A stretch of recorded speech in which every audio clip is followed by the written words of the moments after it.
झूठ भी बड़े ज्यादा होते हैं। Good morning, friends. I'm Sanjay Agarwal.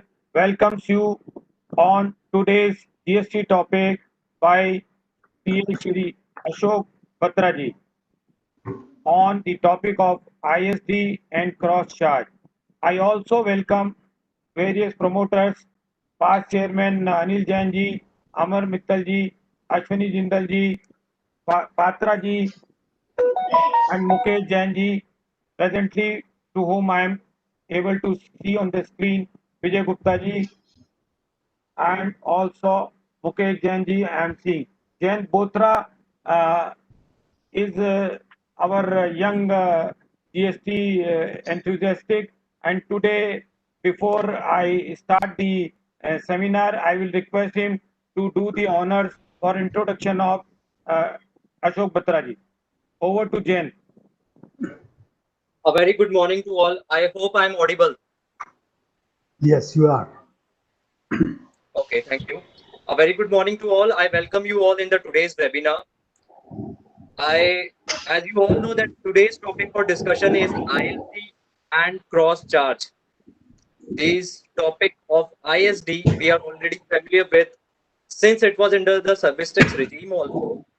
Under the GST, there are some changes with respect to the distribution, but overall structure is same as that was in the service tax. With respect to the cross charge, the topic has gained the relevance after the AAAR judgment in the case of Columbia Asia Hospital. In the concerned case, it was held that the services provided in the nature of accounting, administration, IT services by a distinct person to another distinct person shall be liable to the GST. Dear friends, our motto is to be safe than sorry. It's better to advise your clients about the taxabilities of these transactions today. As the businesses are growing across the states and in the same state as well, this topic of cross charge has gained the relevance. We have to go through a lot of sections, starting from section 7 to schedule 1 to section 25 to section 15 to rule 28. All this consolidated study will help us understand the concept of cross charge. It's my privilege to introduce a person who is no less than Amitabh Bachchan of the CA fraternity. I take this opportunity to welcome CA Ashok Batra sir. CA Ashok Batra sir is a chartered accountant and a law graduate. He is an alumni of Sri Ram College of Commerce, Delhi University. Presently, he is a senior partner in Messrs. A.K. Batra and Associates Chartered Accountant Firm. He established the said firm in the year 1982 after qualifying his chartered accountancy in 1981. In the first 20 years of practice, he primarily worked in the traditional areas of direct taxation, auditing, sales tax. Subsequently, in the year 2004, he felt the ever-growing significance of service tax in the Indian economy. He therefore gained super specialization in service tax by consistent hard work. Consequent upon the decision of the government to implement the goods and services tax with effect from 1st of July 2017, he has adopted multidisciplinary approach for gaining specialization in GST. He has delivered various lectures and conducted various seminars across various CPE chapters of the ICAI, various other professional forums, and government institutions. With this brief profile, I welcome CA Ashok Batra sir. Before handing over the screen to Ashok Batra sir, I would like to have an appeal to each viewer of these seminars. Dear friends, as we all know that year 2020 is a very challenging year for the entire human race. When we are already fighting with the COVID-19 pandemic, some of the Indian states are facing the breath of flood, especially in context of Assam and Bihar. I request you all to do your bit to do what best possible you can do to stand in solidarity with these people. Now, from reverse charge, I am giving direct charge to Ashok Batra sir. Ashok Batra sir, the screen is over to you. Please take us forward. Thank you, boss. Say I welcome Dr. Girish Ahuja ji is also there. Guruji को प्रणाम. तरफ से प्रणाम sir. चलो चलो sir, Batra sir. Respected Girish Ahuja ji, Sanjay Agarwal, my younger brother, Anil Jain ji, Ashwini Jindal ji, and all those who are attending this seminar. At the outset, I would like to thank Voice of CA for providing me this opportunity, wherein I can share my views on a very interesting topic of ISD and cross charge. When my brother was giving you the overview of this topic of ISD, he said this concept was there in service tax. He was absolutely right. But now the purpose, intent, and the law is entirely different so far as GST is concerned. First of all, as the name itself suggests, input service distributor is applicable only for the supplier of services. Any person who is supplying goods only has nothing to do with ISD concept at all. Secondly, you need to be a supplier of services, and more importantly, you should have multiple registration. Then only this concept will apply. If you are a supplier of service, let us say chartered accountant, and you are having only one office in Jalandhar, Delhi, Madras, or wherever, then this ISD is not applicable.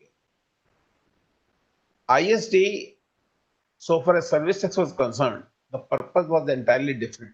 The purpose was that there should not be any demand in a particular registration, whereas there is a refund in another registration under the same PAN number. I'll explain this concept in detail when I come to the next slide. But right now, let us understand what is the meaning of input service distributor, which has been defined in section 2 of clause 61. Input service distributor means an office of the supplier of goods or services or both, which receive the tax invoice towards the receipt of input service and issues a prescribed document for distributing the credit to another establishment under the same PAN.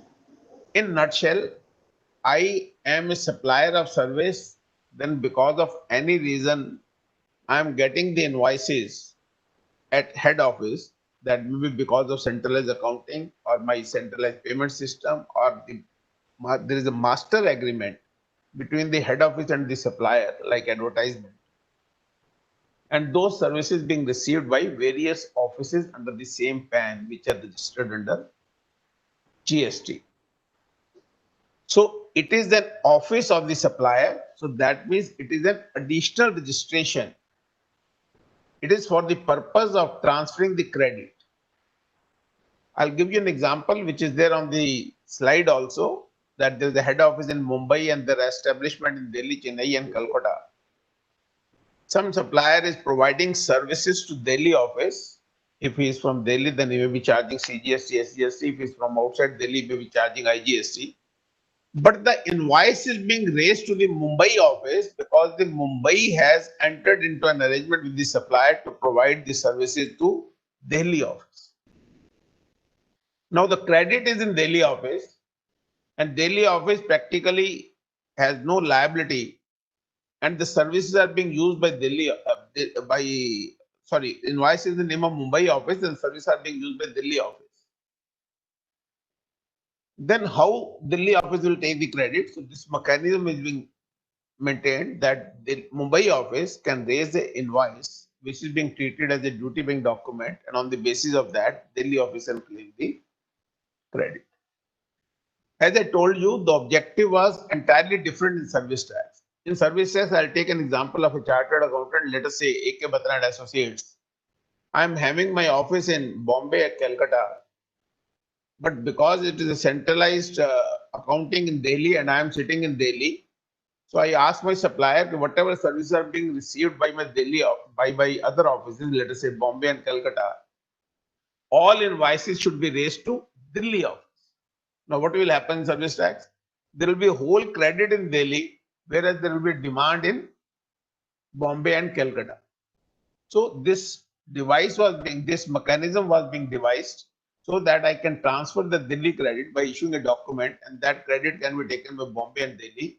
And situation should not be like this, that I am having a refund in Delhi and demand in Bombay and Calcutta. Now, kindly appreciate, under GST, in order to claim the credit, you should have to satisfy 4 conditions. I am focusing on 2, but let me explain. These 4 conditions are: I should have a proper duty paying document. I must have received the services. Then the person who has supplier of service has made payment of tax to the government, and I have filed my return. This is in terms of section 16 subsection 2. Now, if the invoice is in my Mumbai office and the services have been received by Delhi office, forget about the refund or the demand mechanism which was there in service tax. Now, because the revenue is not being shared, revenue is being shared between the state government and the central government. Whether Delhi office will be able to claim the credit in the absence of any duty paying document. Services have been received by Delhi office. Section 61 says that the registered person is entitled for the credit, not the establishment. So Delhi office, how will they claim the credit? Now it is not a situation where there is a refund in Delhi and a demand in Bombay and Calcutta. The question is, the whole credit will be lost in case the services are being received by a branch office, whereas the invoices are being received by the head office, maybe due to master arrangement, maybe due to any other reason.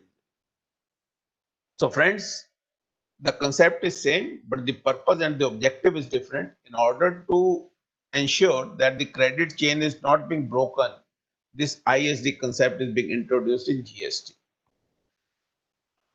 Now, friends, what are the statutory provisions which has been already summarized by my dear brother who has given my introduction? But these are the sections. Section 24, read with Rule 28, says you need to have a separate registration for ISD. Let us say there is a Punjab National Bank who is providing services from Delhi also, but Delhi there is a head office and they are receiving number of invoices, so they have to seek a separate registration as ISD. And because Delhi office will claim the credit, services have been received by them. Now the document which has been issued by the head office of PNB under Rule 54, which has been considered as a duty paying document in Rule 36 also. So that means Delhi office, I can transfer the credit. Now, how this credit can be transferred? What is the mechanism for that? They have enacted a section named Section 20, and there is a Rule 39. So the distribution mechanism is being given in Section 20 and 39. Now, in case I don't seek the registration, let me tell you, there will be a loss of credit, which can be a very huge amount. And forget about the compliance cost. In some cases, this amount runs into crores of rupees. So the concept is really important to understand, where you have a multi-locational offices and some of the invoices are being received at head office or regional office for that matter, and then the services are being used by other branches. So section 20 read with 39, which we will be discussing in detail in the coming slides. Then there is a filing of return. You have to file 2 returns because there are 2 registrations, one as a ISD, another registration as a normal service provider. So that means you have to file 2 returns, one as a normal service provider and another as ISD, which is being provided in section 39(4), read with section 65, which has to be filed by 30 days from the following month. Now, 25(4), I have mentioned this because in the discussion to come, it will be very important to understand this concept, that a person who has obtained or is required to obtain registration in respect of each such registration be treated as distinct person for the purpose of this act. We all know that in GST, if I am supplying services from 4 states and I am registered in those 4 states, then these 4 registration shall be treated as a distinct person, as if they are totally independent one. in order to understand this concept, one should understand if there are two registrations, maybe under the same PAN, he should consider these two registrations as two independent, different persons. Now, section 16(1), as I told you, talk about every registered person shall, subject to the conditions specified in section 14, be entitled for the credit for the supplies which are used or intended to be used in the course of further services. I am not on that aspect. I am only on this term registered person. So that means if one establishment has got 4 numbers, then credit will be allowed to those 4 numbers subject to satisfaction of these conditions. As I told you, if the branch is receiving the services does not have an invoice, they cannot claim the credit unless otherwise you seek ISD registration. So here, what is really important is the term is registered person, not the establishment.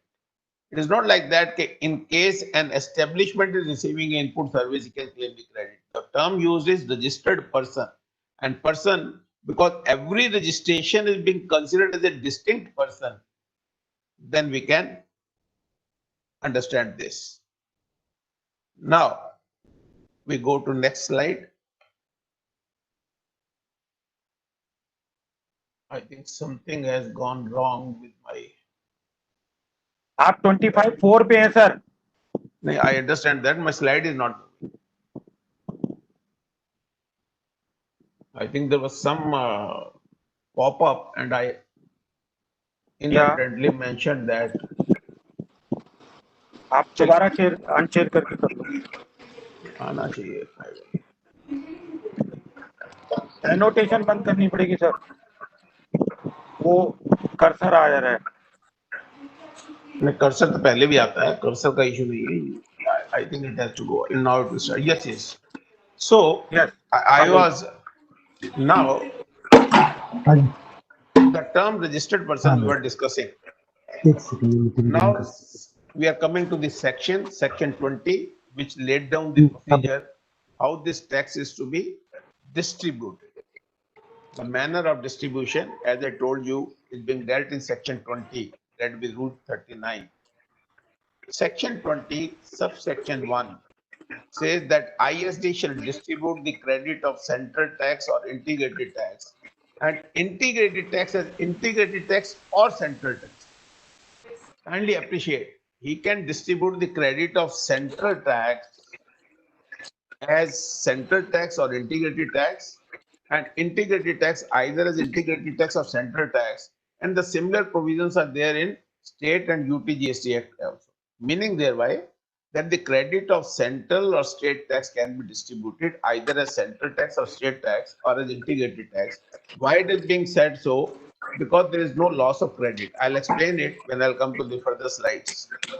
Then subsection 2. May I request Anilji Shet, perhaps your voice or Grish Ojaji's mic is on, which is causing some problem. Then friends, coming to subsection 2, which laid down the procedure, it says you have to distribute the credit.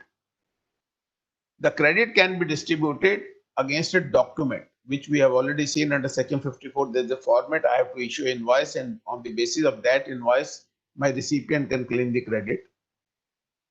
The amount cannot be distributed more than the amount which is available with the registered person as ISD, like head office PNB. So I'll mentioning PNB head office for the sake of easy understanding. So whatever amount of credit is available in PNB head office, they can distribute only that amount. Very logical. Now this is the important thing. In case you are receiving an invoice for a service and that service is being used by office A only. I'm having, let us say, A, B, C, D, 4 offices, and that service is being received by office A. So that means that credit has to be distributed only to A. For example, there's an advertisement contract and there's an advertisement service received by my Bangalore office, then I can distribute the credit only to the Bangalore office. But in case I'm having multiple locational, let us say A to Z 26 location, and that service is being received by 10 offices of mine, then that credit has to be distributed only to those 10 offices in proportion to their turnover in this state. Turnover in this state has already been defined in the law. So I'm not on that issue. I'm just trying to explain you the concept. So let us say there is an advertising contract and that contract is for Southern India where I had my 10 offices. Then I can distribute the credit to my 10 offices only, not to my 26 offices. Once the credit belongs to all 26 offices, I have given an ad in newspaper. Anil ji unmute कर लीजिए अपनी voice को please. So if the credit belongs to all recipients, then I can distribute the credit to all the recipients. Now comes the procedure which has been laid down in Rule 39. So this is this is a huge rule, but I'll try to simplify it, very simple terms. It laid down the procedure. Anyone who is registered may be knowing that also. That credit in a month shall be distributed in the same month. Every month, my account should be nil. Whatever credit I am receiving, I must distribute in the same month. So no outstanding at all. I have to distribute not only the eligible credit, but as we all know, under section 17, subsection 5, there are block credit which are not eligible to me. तो उन block credit को भी मुझे distribute करना है और distribute का जो फार्मूला मैंने आपसे डिस्कस किया वो सेम रहेगा. सिमिलरली जो मैंने आपसे कहा कि central tax, state tax, UT, IGST, all taxes has to be distributed separately. This is the formula which is being given. So I don't think I need to elaborate on that. It is proportionate in terms of the turnover of those units for which the credit belongs. Then integrated tax shall be distributed as integrated tax only. So this is a rule wherein it is going against the mandate of the section 21. When we were reading section 21, it was saying that we can distribute the credit of integrated tax as central tax or integrated tax. But here there is a rule. So it's a settled law. If there is a conflict between the rule and the statutory provision, the statutory provision shall certainly prevail. Then, as I told you, the central tax or state tax can also be distributed as central, state, or IGST. Why it is being done so? They say in case the supplier is also in the same state, he is charging you CGST, SGST, but I have to distribute the credit to another state. Then if I distribute that credit as central tax, that credit will be lost because state tax and central tax are state specific. So in order to ensure that there is no loss of credit by having this mechanism, so they have given us a permission that you can transfer the central tax or state tax also as integrated tax, central tax, or state tax.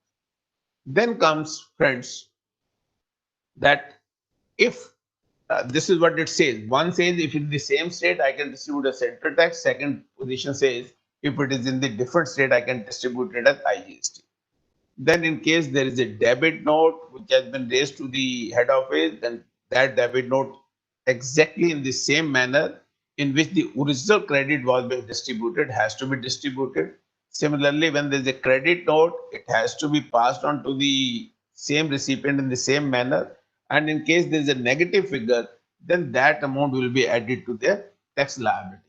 Because the procedure, I'm just reading it fastly because it is only a procedure which you need to follow when you are distributing the credit.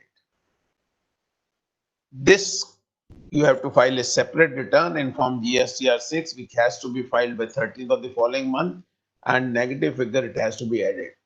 Then comes subsection 2 of section 20. It says if you have distributed some tax wrongly to the recipient, then what is the procedure? They say you can issue the credit note to the unit to whom you have distributed the wrongly credit, and you can raise a debit note in favor of the recipient. So they have already provided in the law, if you have wrongly distributed the credit, there is a mechanism where you can correct the distribution in the coming months. Similarly, credit note and debit note has to be issued in the same month in which they have been received by the ISD office. Now, this is one slide which makes it clear that these taxes can be distributed either as CGST and IGST, and the purpose is only one. That purpose is that there is no loss of credit. Now there are certain issues. As I told you, when it is distributed to a wrong establishment, you can rectify the same by issuing the credit to the recipient. Then comes, if you have issued a wrong credit, then what are the consequences? I'll tell you, in service tax law, there was a lacuna. For example, ISD was having a credit of rupees 100, which was to be distributed to office A and B, that is rupees 50 each. But unfortunately, they distributed 25 and 75. Then the show cause notice is being issued to the unit that you have claimed the credit in excess of what you are entitled to, let us say 75 unit. Why this amount should not be recovered from you? Then the argument was being taken that classification cannot be challenged in the hands of recipient. It is the ISD who has committed a default. Then show cause notice should be served to the ISD, not to me.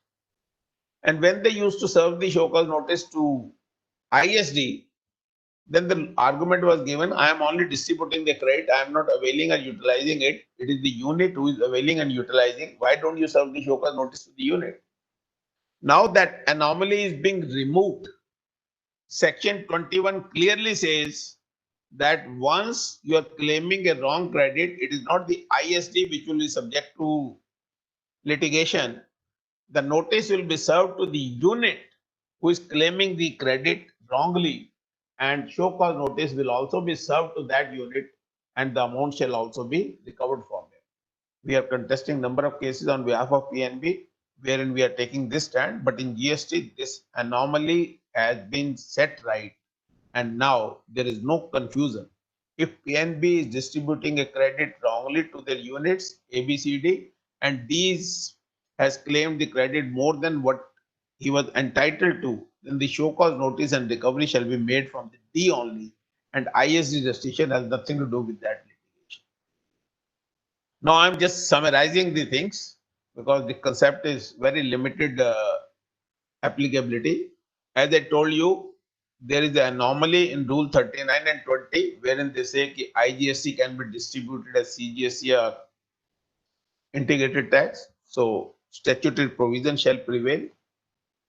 Let us remember that I have to distribute all the credits, even if that credit belongs to a unit which is providing only exempted services. There may be a situation that I am having 4 units, 1 unit is providing only exempted service, but advertisement is being done for all the 4 units, and that unit, exempted unit, is also entitled for the credit.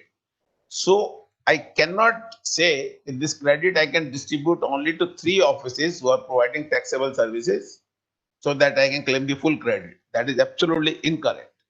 If my exempted unit has also availed the service, though the credit may not be available to the unit who is providing exempted supply, yet that distribution has to be done.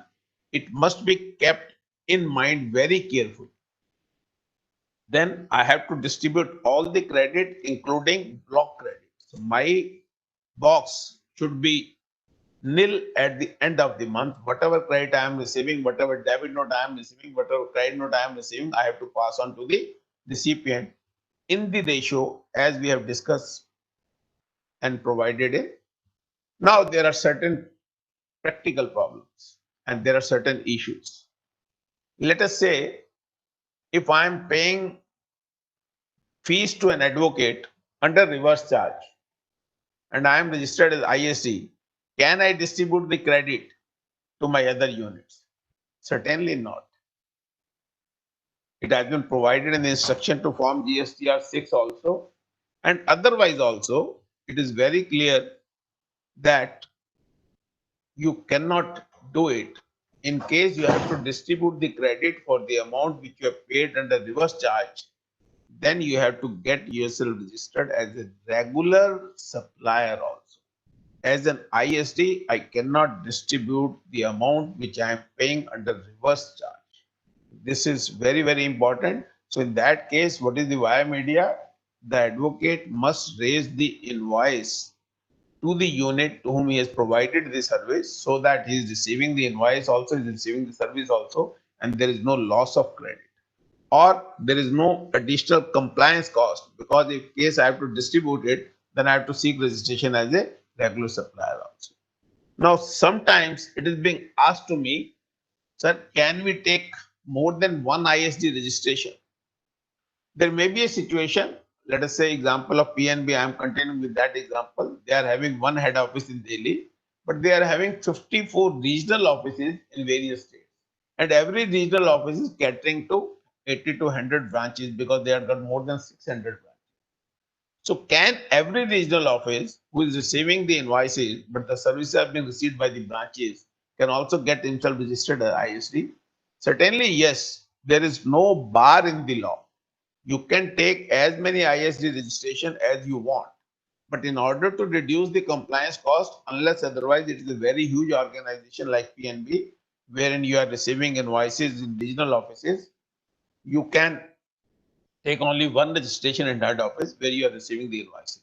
But if the invoices are being received in various regional offices in respect of the services which has been consumed by the branches, then certainly you will be required to take ISD registration in each regional office where you are receiving the invoices.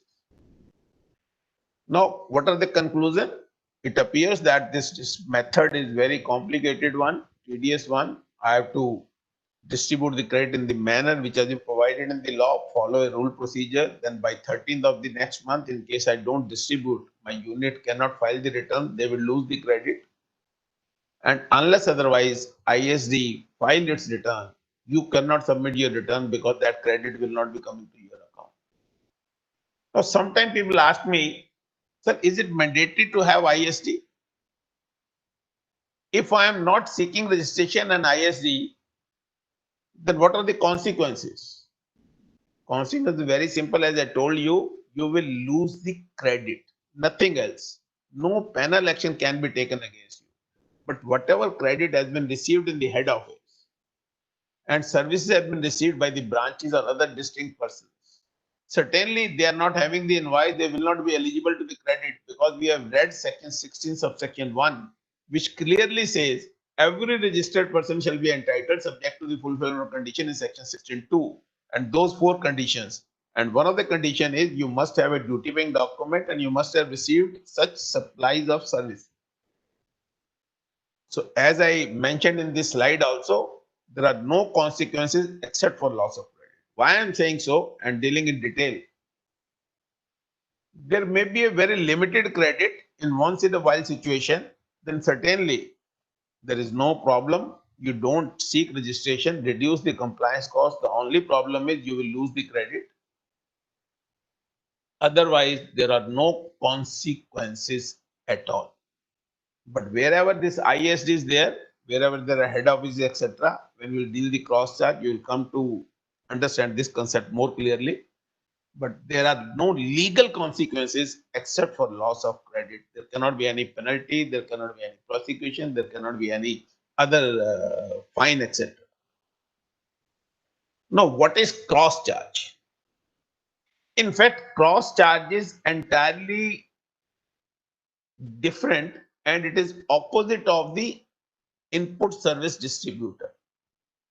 In the case of input service distributor, we distribute the credit where we are receiving the invoices in favor of those distinct persons who are receiving such services, utilizing such services. It is a altogether a different mechanism where the credit received at branches is being accumulated in the factory head office or the unit where the whole revenue is being booked. I'll give you an example to make the things clear. That example is there on the slide also, but I like to explain it. Let us say you had a factory who is manufacturing goods, and those goods are being sold in the state of Maharashtra.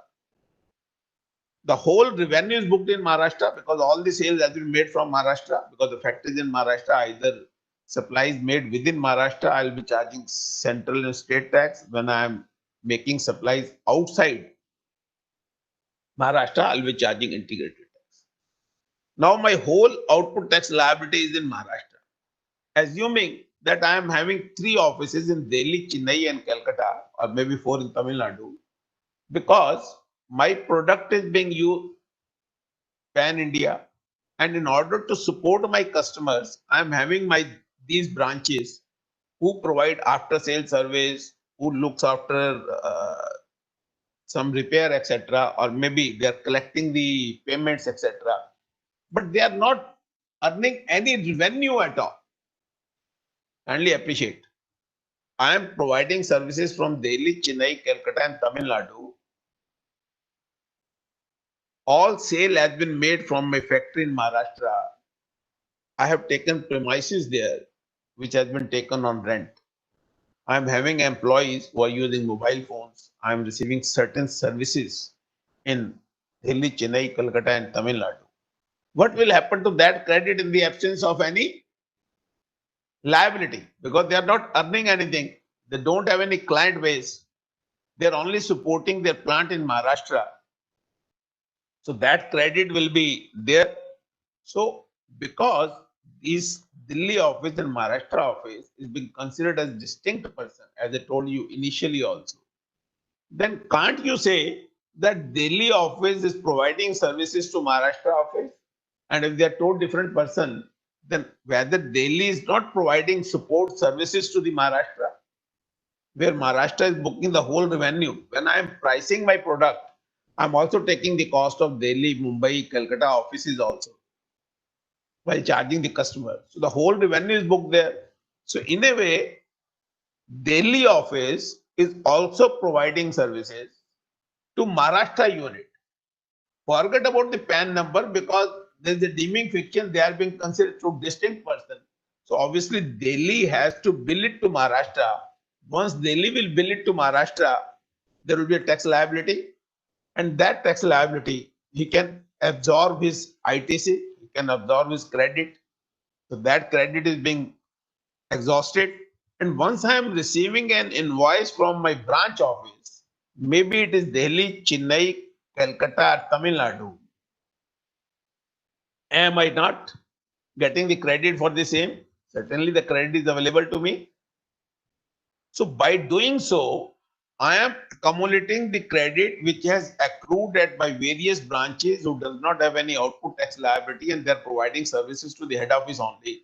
And by doing so, how much money I am saving, you can understand it is the credit which has been used by my branches would have been lost. So this is the concept of cross charge. Unlike ISD, it is applicable to both supplier of goods or services. Again, it is applicable when I am having a multi-locational offices and I have sought more than one registration under the same PAN. 25(4), I have already stated they are being considered as a distinct person. And in terms of section 7 read with schedule 1, even if I am making a supply to my other unit and I am not charging any consideration, that is also being considered as a supply. I'm sure each one of us who is dealing with GST must be knowing this. If there is a transaction between two distinct persons of the same PAN or between related persons, then in terms of section 7 read with schedule 1, even if there is no consideration, it is a supply. Then another thing which we need to understand before we proceed further is that once I am raising a invoice as a distinct person from my branch to head office or from my branch office to factory from where I am making all the supplies, both are entitled for the credit.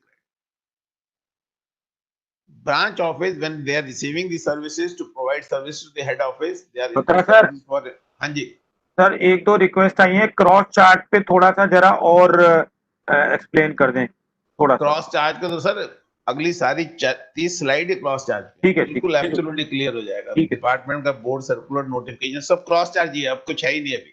ठीक है, ठीक है। So this is what I am trying to say this credit is available. So once Delhi office is raising an invoice to Maharashtra factory is entitled for the credit. Like in the case of ISD, when head office was raising an invoice to the branches were eligible for the credit. Now, assume it is not being done. Do you know what will be the consequences? In the case of goods, the consequences would have been so huge that GST could not have ever been implemented at all. I'll give you an example to understand this. Let us say Maharashtra की factory में 5 करोड़ रुपए का माल बना, उसने वो माल अपने customer को बेच दिया, सारा क्रेडिट कहां पे आया? महाराष्ट्र में। और जो कस्टमर को बेचा तो ठीक है, उसने जो बाकी ऑफिस ने क्रेडिट ले लिया वो ले लिया, तो यहां सिर्फ आपको दिखाई दे रहा है कि जो क्रेडिट आपका लॉस होता वो जो ब्रांचेस में क्रेडिट हुआ है वो लॉस होता। Now imagine a situation where I am making a sale through my on distinct persons, यहां मैं सेल ही अपनी ब्रांचेस से कर रहा हूं। मैंने महाराष्ट्र में फैक्ट्री बनाई, मैंने 4 रीजनल ऑफिस बना दिए स्टॉक ट्रांसफर करने के लिए, दिल्ली, बॉम्बे, कलकत्ता, मद्रास, और वो 5 करोड़ रुपए का माल मैं 1.25 करोड़ 4 ऑफिस को बेच रहा हूं। और अगर हम ये कहते हैं कि ये मेरे ही ऑफिस हैं, इनको आप अलग मत मानिए, तो क्या सिचुएशन होती? सेल तो मेरी होती इन ब्रांच ऑफिस में दिल्ली, बॉम्बे, कलकत्ता और मद्रास में। जब दिल्ली, बॉम्बे, कलकत्ता, मद्रास में सेल होती तो वो क्रेडिट कहां से आता? क्योंकि अगर मैं अपने ऑफिस को ट्रांसफर कर रहा हूं मटेरियल, कोई उसमें सप्लाई या सेल नहीं है, सेल पुराने जमाने में, सप्लाई आज के जमाने में, तो मुझे क्रेडिट कहां से मिलता? इस चेन में कि ये क्रेडिट की चेन ना टूटे, सरकार ने बड़ा अच्छा किया कि उन्होंने ये कहा कि महाराष्ट्र वाले ने जो दिल्ली ऑफिस को माल बेचा तो आप इनवॉइस रेज कर दो। जब इनवॉइस रेज करोगे तो जितना क्रेडिट मैन्युफैक्चरिंग यूनिट में आया है उन चीजों को मैन्युफैक्चर करने के लिए क्रेडिट वहां एब्जॉर्ब हो जाएगा। और जब वो क्रेडिट दिल्ली ऑफिस में आएगा और दिल्ली ऑफिस में अल्टीमेटली B2C सेल होगी, कस्टमर को सेल होगी, मेरी वहां टैक्स लायबिलिटी आएगी, तो मैं वो क्रेडिट उसको यूज कर लूंगा। Are you with me? Anybody has any issue, he can raise the voice. Try to appreciate. मैं एक एग्जांपल और देता हूं थोड़ा सिंपल लैंग्वेज में। लेट अस से लुधियाना में एक होजरी की फैक्ट्री है, उसका टर्नओवर है 10 करोड़ रुपए। उस लुधियाना में 2 ऑफिस खोल दिए, एक नोएडा में और एक गुड़गांव में, 5-5 करोड़ रुपए का माल ट्रांसफर कर दिया। अब लुधियाना में अगर 10 करोड़ रुपए की सेल थी, सारी परचेज लुधियाना में हुई, सारी इनपुट सर्विस लुधियाना में आई। अब लेट अस से 10 करोड़ रुपए की लायबिलिटी है, let us for the sake of easy calculation 10% is GST, तो 1 करोड़ रुपए की कैलकुलेशन आई, उसको 80 लाख का मेरा क्रेडिट है। अगर मैं ये आर्गुमेंट लूं कि मैंने माल अपने ही स्टोर में भेजा है तो इस पर टैक्स नहीं लगना चाहिए, डीमिंग फिक्शन नहीं क्रिएट करो, तो क्या होगा? वो 80 लाख का क्रेडिट तो यहां आएगा, और जब गुड़गांव और नोएडा से सेल होगी वहां लायबिलिटी होगी, क्रेडिट नहीं होगा। तो सरकार ने साइंटिफिकली बड़ा अच्छा काम किया। उन्होंने कहा नहीं, जब लुधियाना वाला नोएडा को या गुड़गांव को बिलिंग करेगा, चाहे वो उसके अपने ऑफिस है, it will be treated as deemed supply. आप सप्लाई का बिल रेज करें और उस अमाउंट ऑफ क्रेडिट को ले लें। जब आप उस क्रेडिट को ले लेंगे तो क्रेडिट वो पास ऑन हो गया। जो 80 लाख का क्रेडिट है वो गुड़गांव और नोएडा में 40 लाख चला गया, जहां 50 लाख रुपए की लायबिलिटी आई। Then there is no loss of credit at all. The whole purpose of implementing GST was to ensure that there is no loss of credit, and by creating this deeming fiction they have implemented. Problem कहां आई? Goods के case में ये कर देते तो बड़ी अच्छी बात थी। अब उन्होंने ये काम सर्विसेज में भी कर दिया। अब वो सर्विसेज में जब ये काम कर दिया, और सर्विसेज में मैं हेड ऑफिस कुछ सर्विस प्रोवाइड कर रहा हूं ब्रांच ऑफिस को, तो मुझे वो इनवॉइस रेज करना है। Services are intangible in nature, और क्रेडिट वाले सेक्शन में लिख दिया कि क्रेडिट सिर्फ रजिस्टर्ड पर्सन को मिलेगा। तो आप वहां क्रेडिट हेड ऑफिस में भी नहीं ले सकते, वहां लायबिलिटी क्रिएट करके, because the service has been used by the unit. So the issue has become very complicated because of this. Now we will start discussing this. What are the differences between ISD and cross charge? Now I have given you the basic concept of cross charge and ISD. As I told you, ISD is only for the supplier of service, distinct persons under the same PAN, and here is the distribution of credit. No supply, no activity has been carried out by that office who is receiving the invoices. In a cross charge mechanism, expenses are incurred by a distinct person to carrying out the activity. Let us say PNB example, head office is there, MD is sitting there. They have taken a premises on rent. There are security services. There are other things also. So once I am using those expenses and then I am providing some consultancy to my regional offices, the branches, then that is being called a cross charge. Relevant legal provisions are 25(4) we have already read. 25(5) again says that if you had an establishment in other states, then that is also being treated as a distinct person.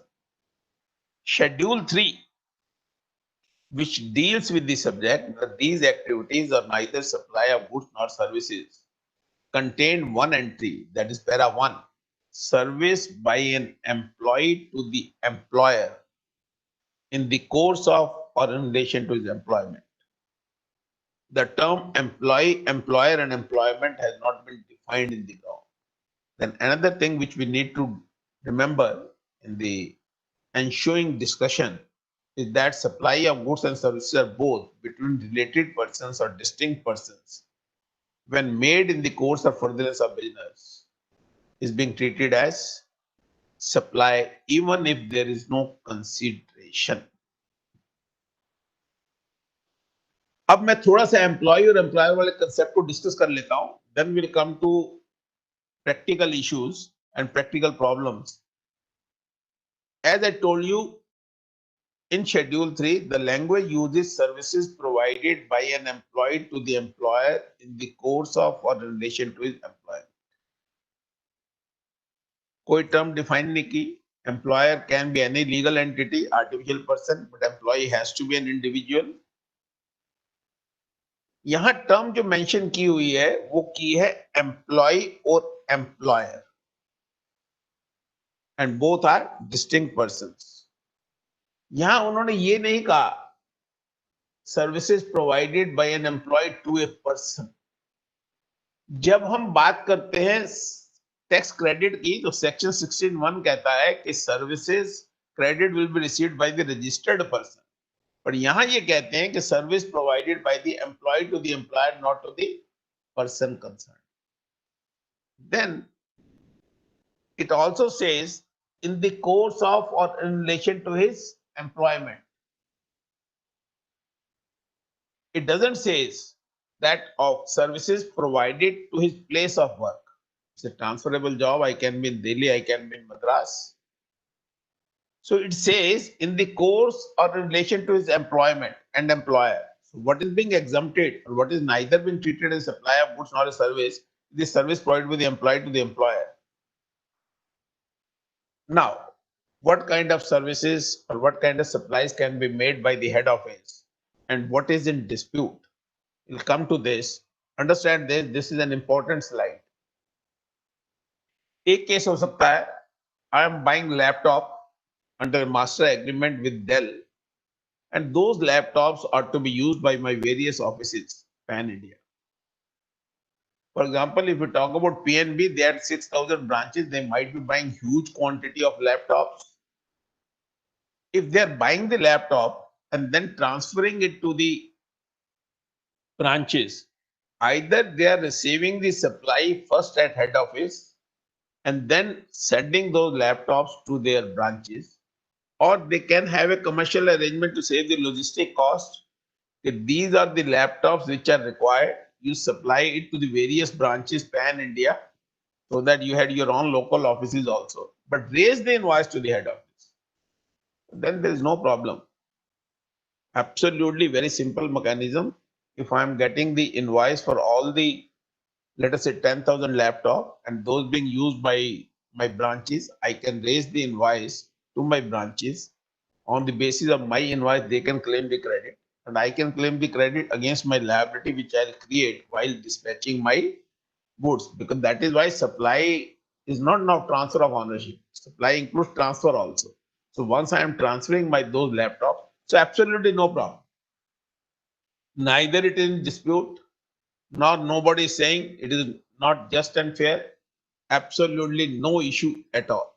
Then comes where I am securing certain services which are being used by my branches. I'll take a very common example. Being a chartered accountant, you are being appointed as a central statutory auditor of a bank. You are raising your invoice to PNB head office. But that central statutory auditor is providing services to various branches, is compiling the accounts of branches, is compiling the accounts of regional offices, consolidation is being done. There may be a contract wherein I say that you provide security services to my all four offices, but that master agreement has been made in Delhi, and those invoices are being raised in Delhi, whereas the security guards are being appointed in my various branches. Again, there is no problem. We have already seen that in such situation, I can take another registration as ISD, and whatever invoice I am receiving and those services are received by my branches, I can distribute that credit by raising a document under Rule 54. And on the basis of that document, my branches can claim the credit. Now, what is really in dispute is that head office has taken a premises in Delhi which is on rent. He's paying the rent for that. There is a security guard, there is a telephone services being received. And the management is sitting wherein the management is not providing any output service to the outside world. That management is looking after the affairs of its own branches only. Now, kindly appreciate, once I am doing that, I am not having a supply made by a third party which is used by my branches. I am simply distributing it. I am consuming those services. My employees are working there. And then what I am giving to my branches is maybe accounting service, maybe a repair service, maybe IT service. I may have my IT department in Delhi. I may have my management sitting over Delhi, and that IT department and management is providing services to all my branches. This is the issue which is causing problem. How to value it, if at all it is a supply, and in case I am doing it and I have forgotten to do it, what are the consequences? So this is the area which is a subject matter of dispute now. If I am providing these services, how do I evaluate? How do I invoice it? What are the rules, etc., whether it is a supply or not? Because I am providing my services to my own offices also. Though 25(4) makes it very clear that these two offices are distinct persons. अभी जब मेरी introduction दे रहे थे मेरे brother, तो वो बता रहे थे कि एक authority of advance ruling I Columbia Asia hospitality, जिसकी वजह से पहले अथॉरिटी ऑफ एडवांस रूलिंग ने ये रूलिंग दी, जिसको कंफर्म किया गया, it is being challenge in Karnataka high court. तो कर्नाटका हाई कोर्ट ने कहा भैया नेचुरल जस्टिस फाइल करना है, आप उसको रिमांड कर दो। तो रिमांड, उसमें अपील का प्रोविजन नहीं है, रिट में वो मैटर अब कर्नाटका हाई कोर्ट के पास पेंडिंग है। उसके फैक्ट्स क्या थे उसको समझ लेंगे तो हमारी आधी प्रॉब्लम समझ में आ जाएगी। They are having an India management office, and this company was having 6 hospitals in southern India. अब ये हॉस्पिटल में इन्होंने सेंट्रलाइज अकाउंटिंग की हुई थी, एडमिनिस्ट्रेटिव वर्क था, आईटी सर्विसेज थी, जो ये सारी सर्विसेज अपने हॉस्पिटल्स को देते। अब जब हॉस्पिटल के services are exempted services, we all know medical services provided by an establishment, clinical establishment, paramedical, not subject to GST. So इस ऑफिस पे करोड़ों रुपए का खर्चा हुआ। अब उन्होंने एक अथॉरिटी में लगा दिया है कि ये जो मैंने 10 करोड़ रुपए खर्च किए हैं, मैं इस 10 करोड़ रुपए की बिलिंग अपने हॉस्पिटल्स पे कर रहा हूं, am I liable to pay GST? Authority of advance ruling का, yes you are liable to pay GST, because whatever expense you are incurring, it is not a third party service. This is service received by you and not used by your hospital, where you can apply ISD. आपने rent दिया, आपने employ की salary दी, आपने security services खर्च की, आपने bank account खोले, उसकी बैंकिंग फाइनेंशियल लगा, आपने इक्विपमेंट्स लिए अकाउंटिंग करने के लिए, सॉफ्टवेयर खरीदे, उन सब के ऊपर आपने जीएसटी दिया. So while because you have provided an accounting services and IT services to your head office, this services has been provided by head office by using various services within the office. So you are liable to pay GST. It is a supply. उन्होंने ये कहा कि भैया services provided by the employee to the employer is neither a supply of service nor it is a supply of goods. तो at least जब मैं इसकी valuation करूंगा तो जो एम्प्लॉय है वो तो पूरी कंपनी का है, एस्टेब्लिशमेंट का है, एम्प्लॉय तो सिर्फ हेड ऑफिस का नहीं है. तो while calculating the GST, should I consider the amount paid to the employ as a salary as part of my cost component? उस अथॉरिटी ने कहा yes, you have to include that also, because when you provide service to the outside world, तब भी आप employ की cost को add करते हो. As a chartered accountant I understand my main job is establishment, some of the expenses I am paying GST, but when I raise the invoice to the client, I do my costing including all those expenses. So yes, because you are providing services to your branch offices which are being considered as a distinct person, your hospitals.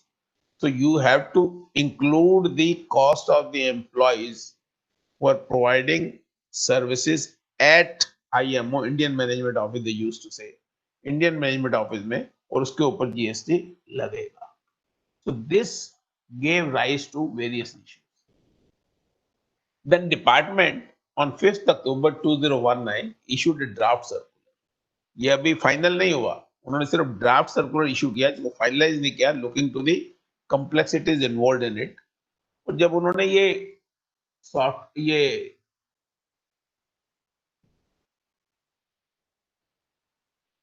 Draft circular issue किया तो उन्होंने एक example लिया.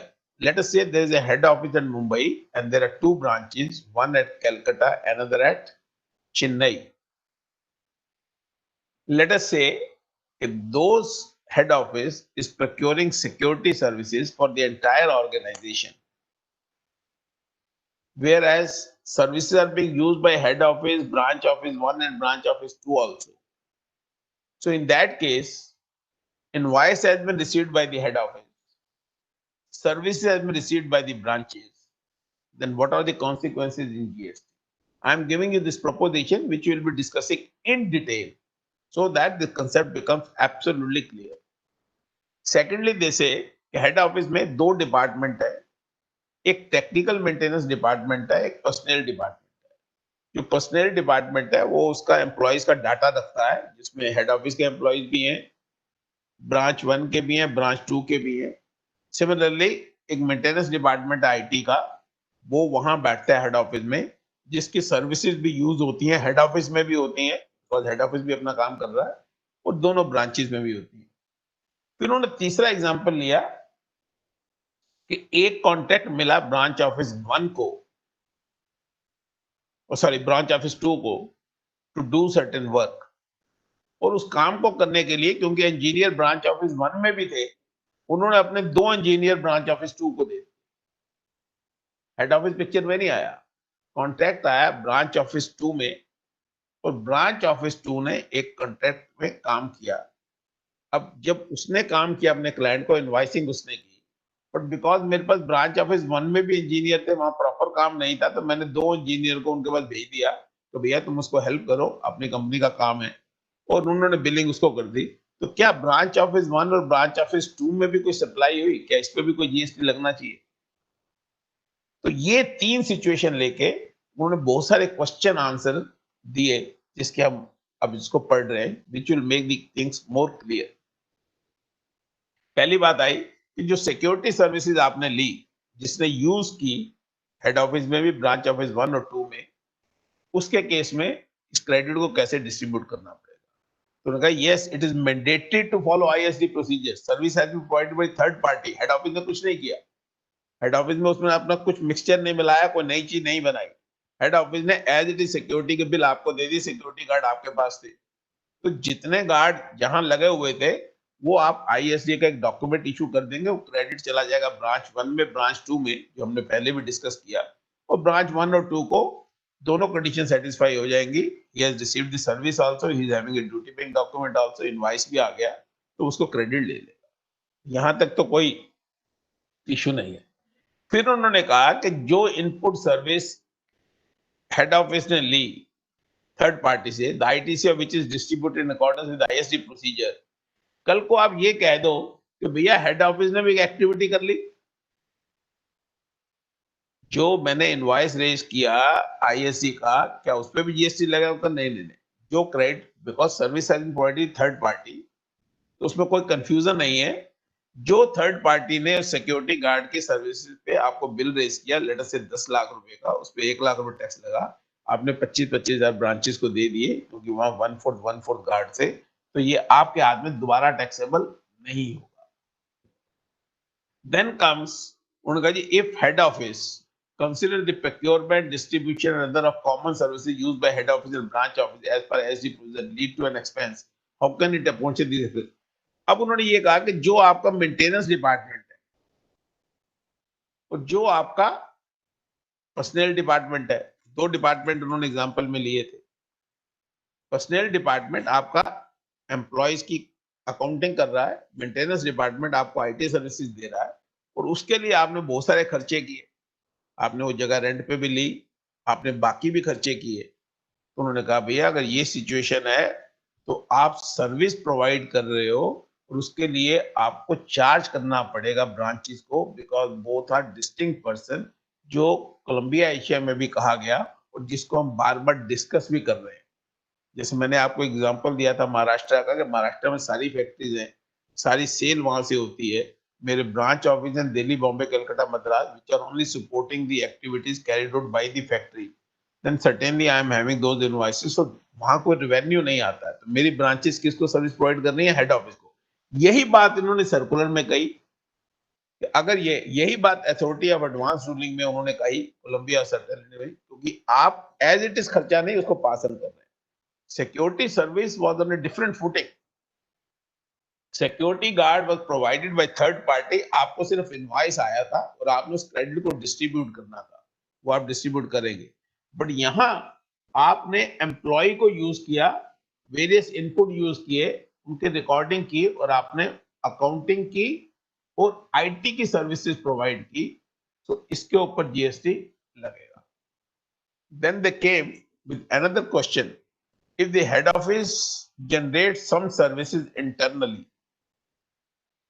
there's a common administrative services maintaining common administration and that team is maintaining the record of branch office and head office, तो जैसे मैंने कहा, तुमने कहा भैया ये तो सर्विस है ही है, because it is being provided by one two another, उसकी जो वैल्यूएशन भी करनी है वो भी आपको सारे खर्चों को लेके एम्प्लॉय की कॉस्ट को मान के भी करनी है, जैसा उन्होंने एशिया हॉस्पिटैलिटी में कहा था। Am I clear? Then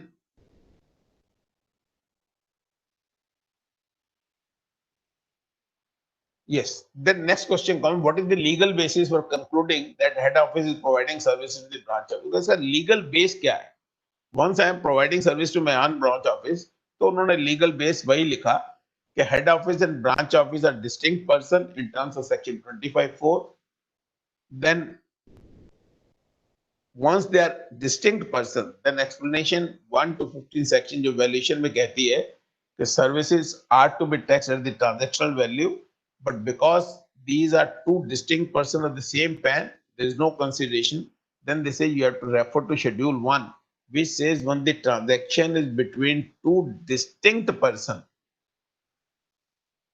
even without consideration, they shall be treated. So that is the legal base on the basis of which we are demanding the tax. Then they said, what would these services provided by one entity to another of a body corporate? C1 and C2 in the above matrix.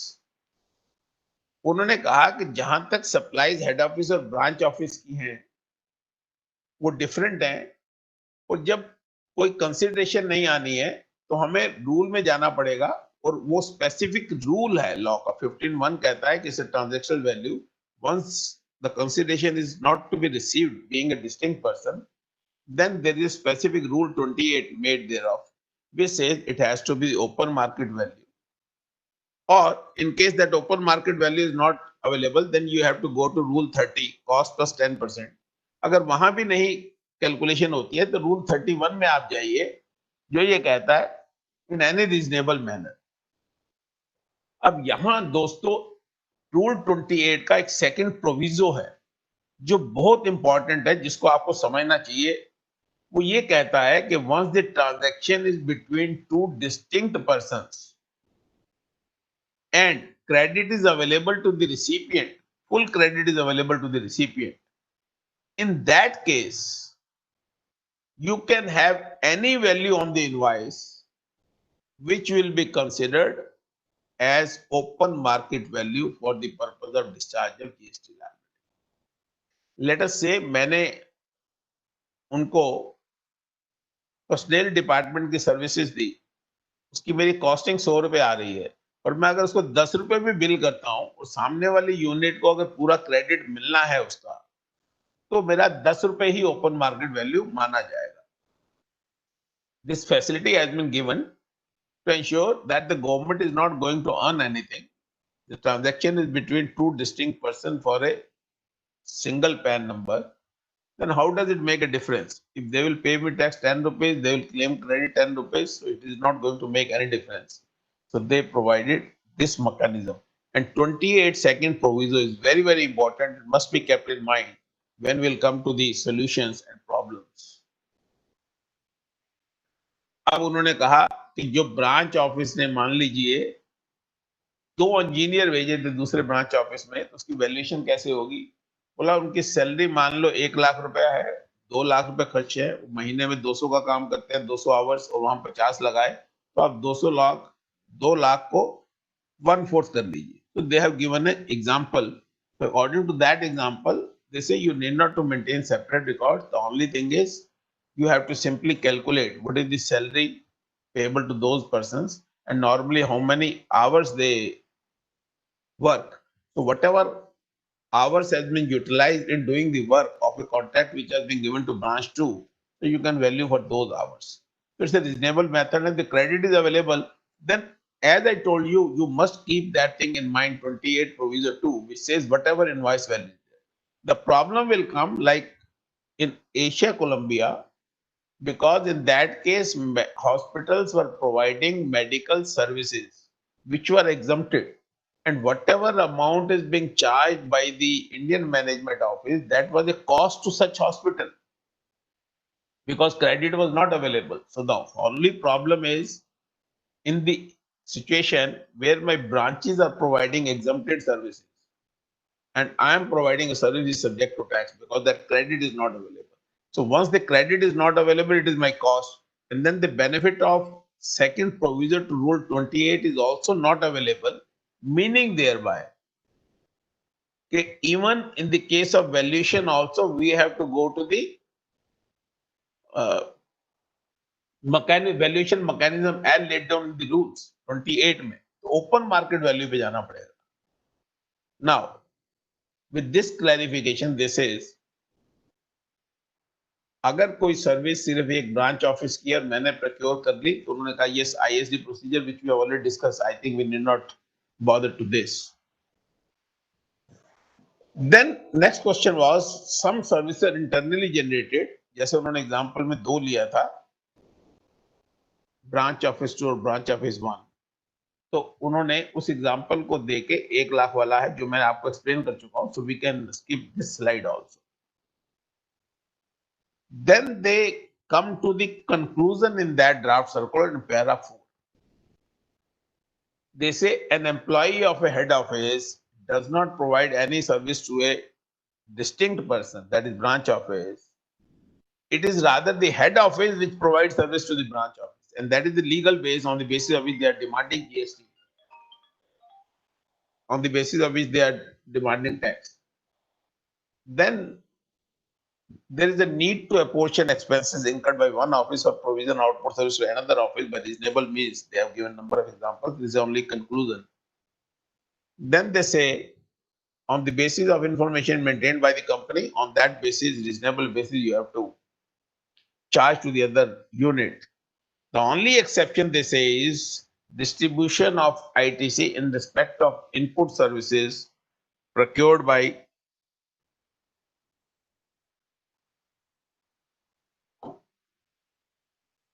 one office, where have been there be used by the other offices, where you can use the mechanism of ISC. वहाँ ISC में आपको दोबारा tax देने की जरूरत नहीं है, but जहाँ हेड ऑफिस ने कुछ सर्विसेज ली और उनके एम्प्लॉयज ने उस पर काम किया, and then you have provided a different service, that is certainly subject matter of cross charge on which GST is leviable.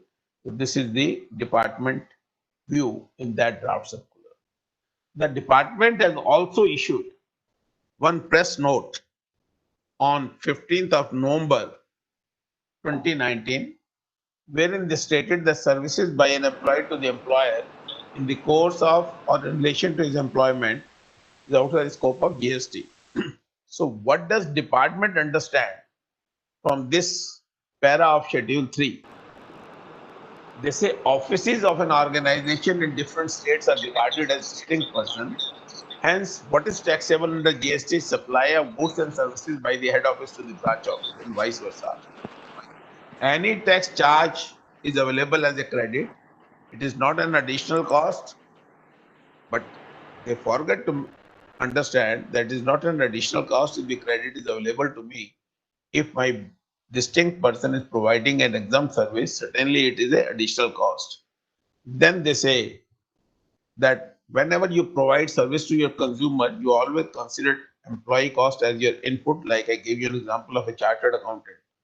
So they say salary paid to the employee by the employer is not being taxed. What is being taxed is a different service which has been provided by head office to the branches or by one distinct person to another distinct person under the plan. So this is the understanding of the department. So in case you take a view which is different than this, then certainly you are having a head-on collision with the department, you are going to litigate the matter. So my humble suggestion to all my professional colleagues, if your branch is getting a credit for the same, which is normally the scenario, then in that case, we should not go for the legality of these provisions. We can do a cross charge, claim the credit thereof, absolutely no problem. And now because the returns are being filed through computer, even for your branch offices, you can file the return from your head office only, and you can raise one invoice by entering into an arrangement with your distinct persons on quarterly basis and comply with the provisions of law. The view of the government, I've already told you, it will cause a huge litigation in case you don't follow this view. And decision of the Karnataka High Court will be very, very crucial when it comes to Ashok Rabi Hospitality.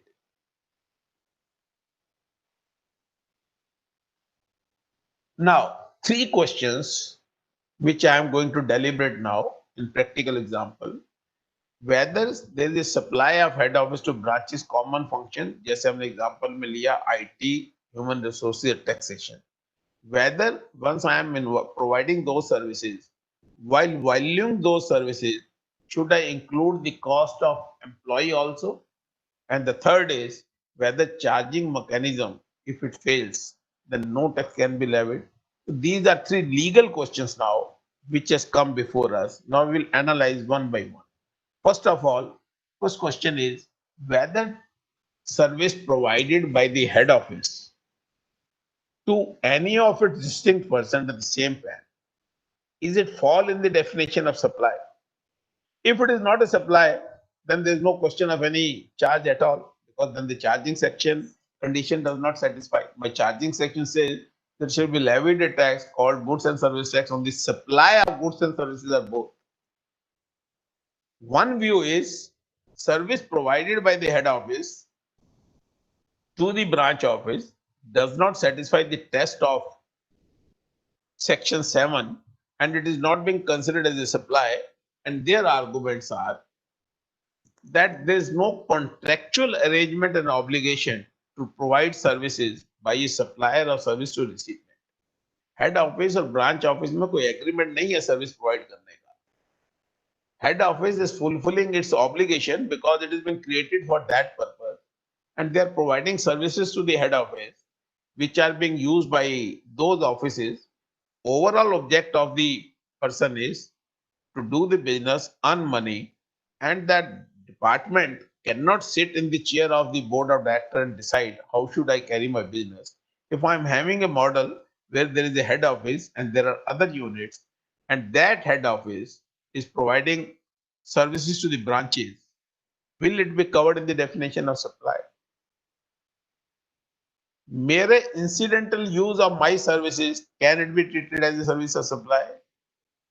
Legislative intent for introducing the concept of distinct person was to ensure that credit chain is not broken. Otherwise, it was not to create a fiction that once an office is providing service to another office, it will be treated as a supply. And if at all it is a supply, whether the cost of employee is to be included, that is valuation aspect, but so far as supply part is concerned. I have analyzed all these grounds which has been taken by the professionals. But to be very frank, if you ask me personally, I am not at all convinced that it is not a supply.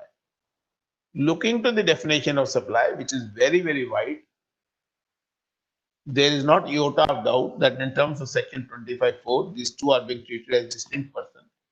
And once I am claiming a credit under section 16(1), then credit is available to the registered person, not to the establishment. According to my understanding, this defense that service provided by the head office to the branches or one distinct person to another distinct person does not satisfy the test of section 7. I am not at all convinced with this argument.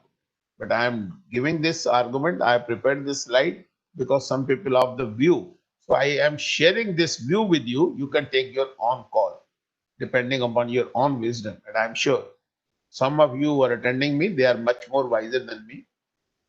So this is one aspect, and according to me,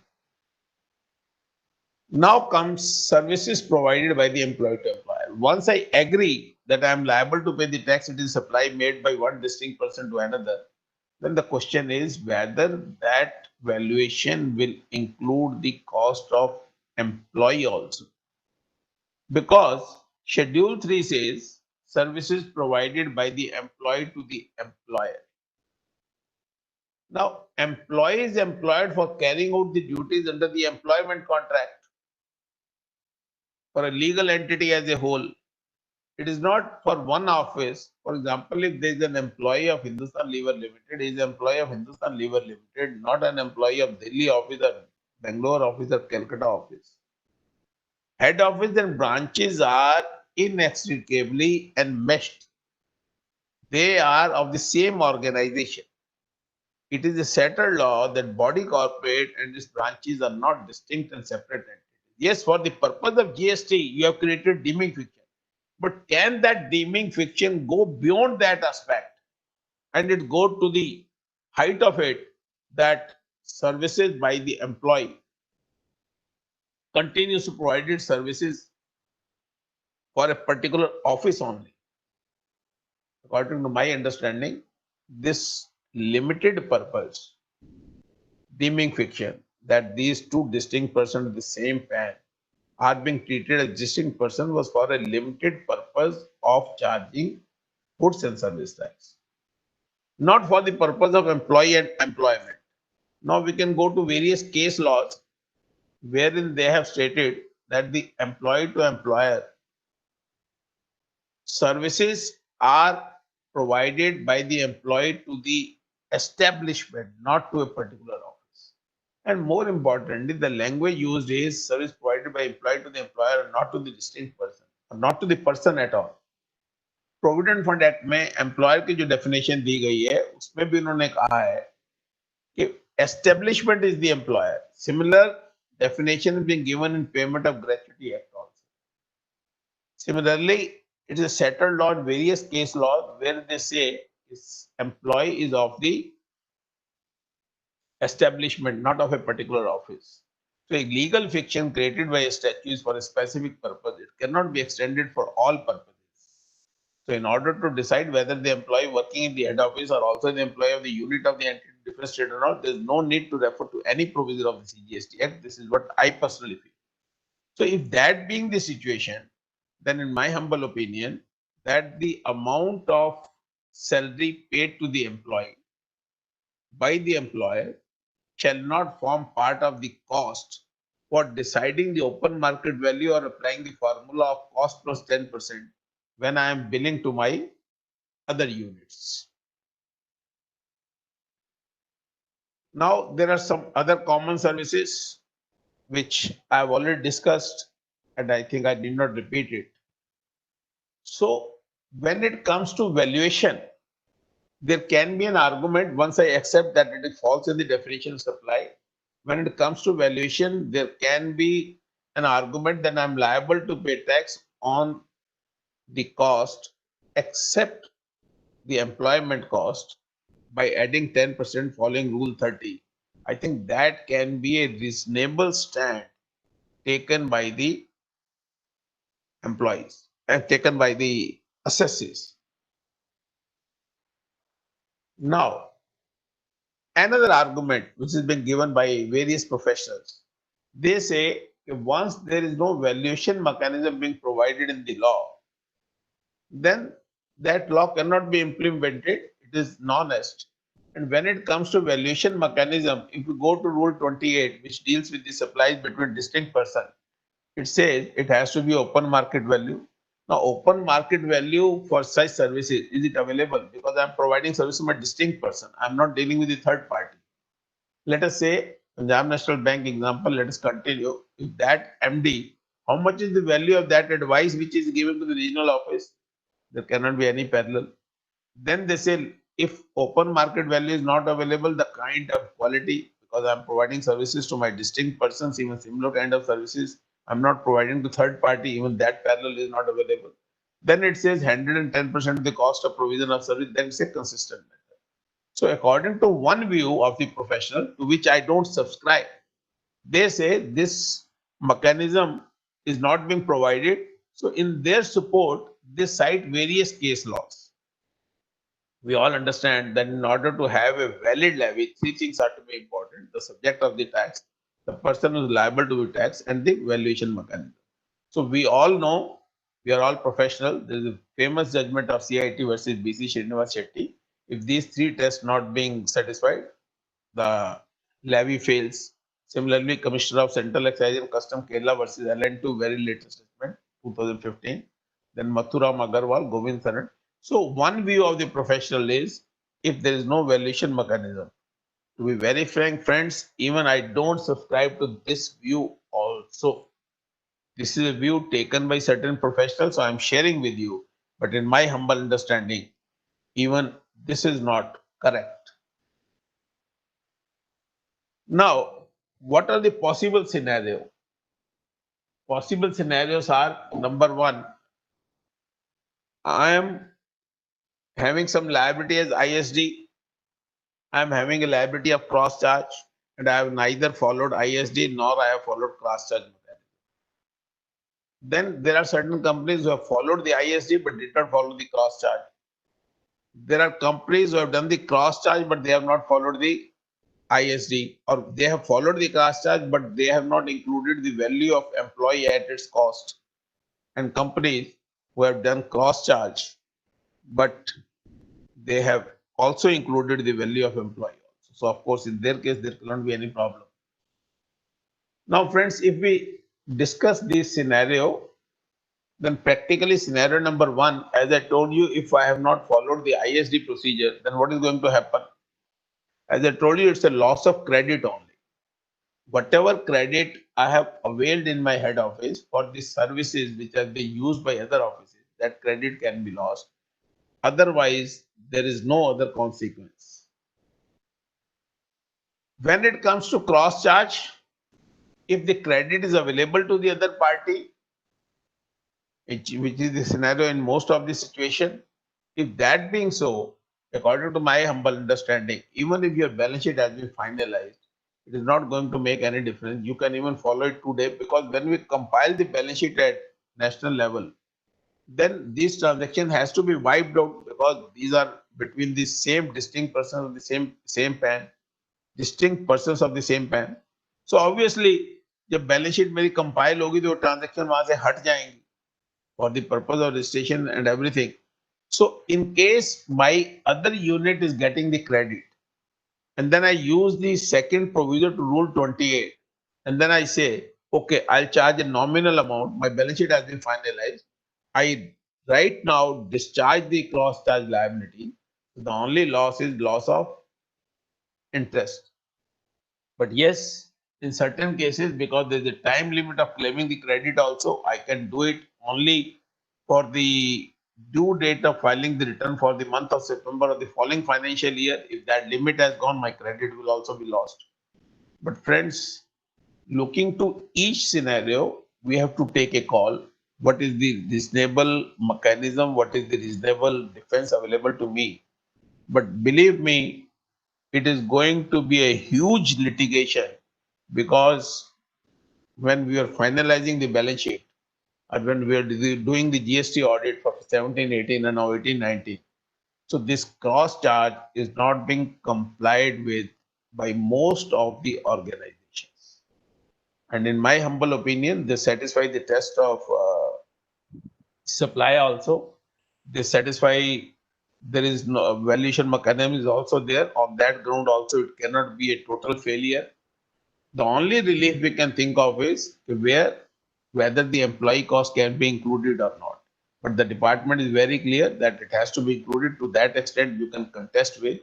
And I am of a very strong opinion. Wrong should never be perpetuated.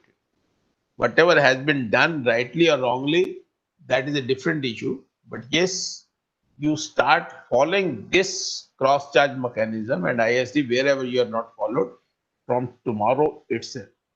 Whatever will happen to the previous litigation, we'll see, but it need to be complied immediately.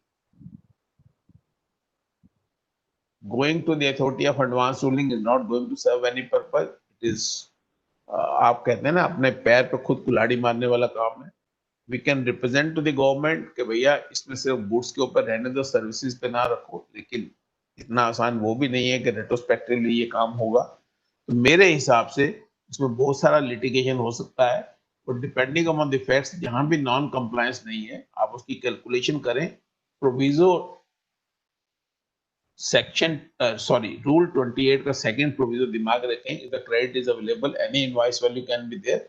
So take a nominal value, comply with the provision, even there is a loss of credit, to avoid the litigation. And yes, in those cases where the credit is not available to the recipient, the things are going to be very, very expensive. That is why Asia Columbia went to that. So in that case, litigation is bound to be there. With these words, I would like to conclude my deliberation and open the house for question answer session, if any, and I'll try to answer your questions to the best of my ability.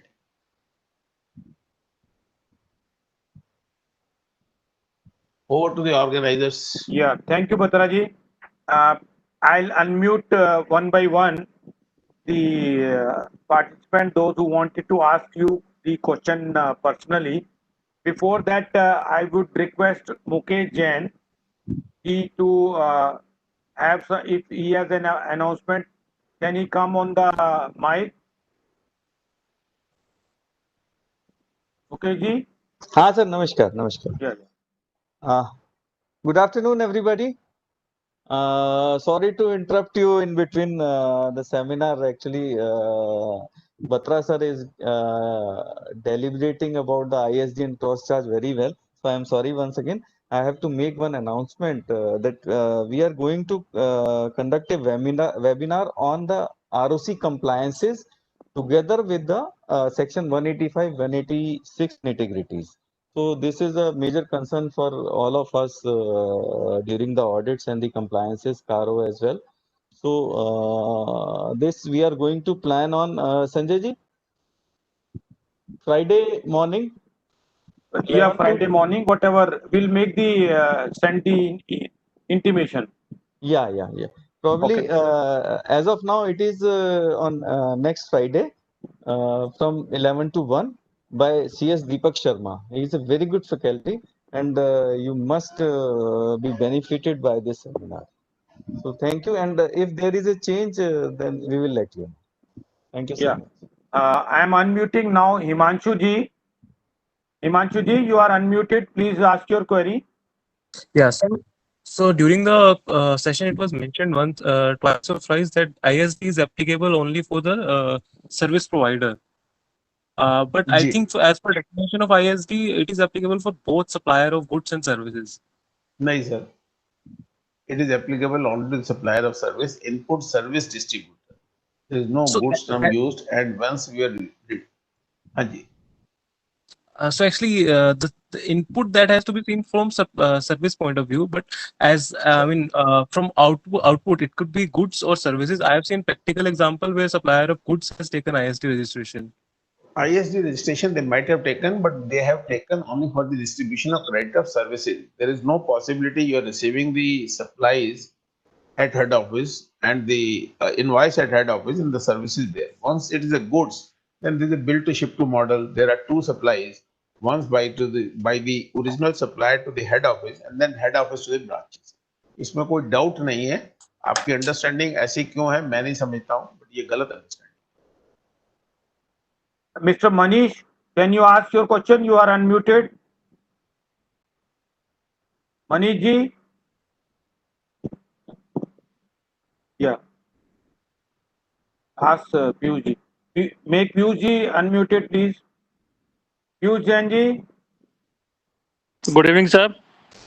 Good evening. So Colombia Asia, the issue was more litigative in terms of employee cost.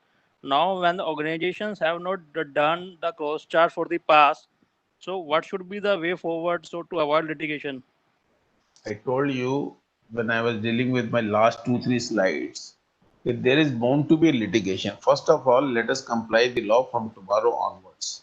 So far as previous litigation is concerned, if the credit is available to my distinct persons, so I can make use of, again I am repeating, Rule 28 second proviso, wherein I can value those services at a very nominal price, and by valuing those services at nominal price, I can discharge the liability.